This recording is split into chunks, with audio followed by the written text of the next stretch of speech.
Aujourd'hui, c'est l'histoire d'un Belge qui a inventé l'un des instruments les plus célèbres du monde. Un homme qui a survécu à tout, sauf à ses concurrents. Dinan, 6 novembre 1814, au bord de la Meuse, dans une famille de facteurs d'instruments, naît un petit garçon, Antoine Joseph Sax. Tout le monde l'appellera Adolphe. Et dès le berceau, ce gamin a un problème. Il attire les catastrophes. Écoutez plutôt. Enfant, il tombe du 3e étage. Il avale une épingle. Il boit de l'eau vitriolée. Il est brûlé par une explosion de poudre. Il reçoit un pavé sur la tête et plonge dans le coma. Il manque de se noyer. Sa propre mère finit par dire de lui: c'est un enfant condamné au malheur, il ne vivra pas. Dans le quartier, on le surnomme le revenant. Eh bien, le revenant va vivre jusqu'à près de 90 ans. Il va changer la musique pour toujours. Adolphe grandit dans l'atelier de son père. Dès 15 ans, il fabrique ses propres clarinettes. Il a une intuition de génie. Ce qui fait le son d'un instrument, ce n'est pas la matière, c'est la forme exacte de la colonne d'air qui traverse. Avec ça, il imagine un instrument entièrement nouveau. La puissance du cuivre, la souplesse du bois, il lui donne son propre nom, le saxophone.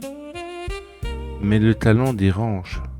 Déjà à Bruxelles, un clarinettiste menace de quitter l'orchestre plutôt que de jouer avec un instrument de sax.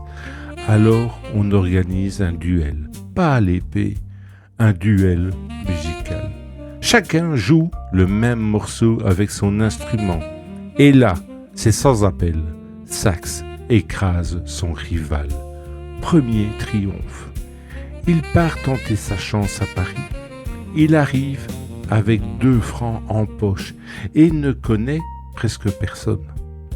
Mais il rencontre le grand compositeur Hector Berlioz, qui tombe sous le charme de ses inventions et écrit un article dithyrambique. Sax brevette son saxophone en 1846. La gloire semble à portée de main.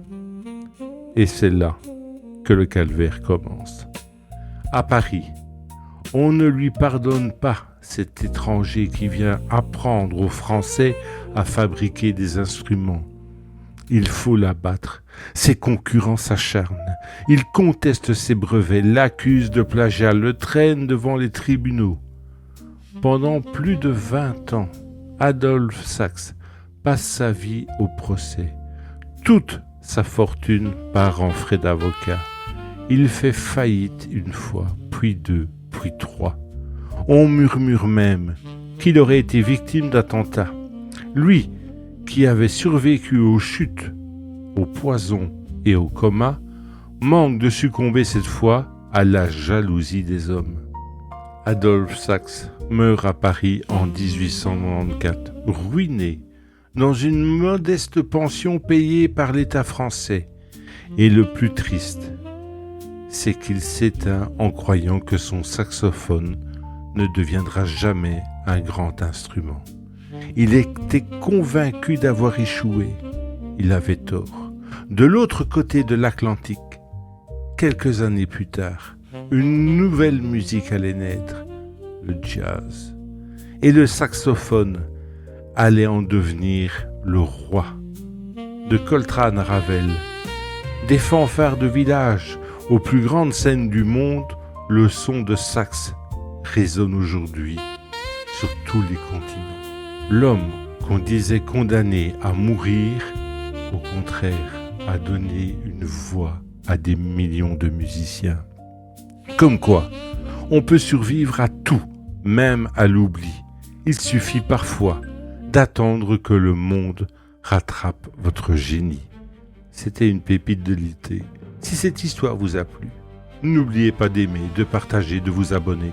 C'est tout simple et ça aide énormément à faire vivre ce podcast. On se retrouve très vite pour une nouvelle pépite et rendez-vous en septembre pour la saison 2 des Murmures de l'Histoire.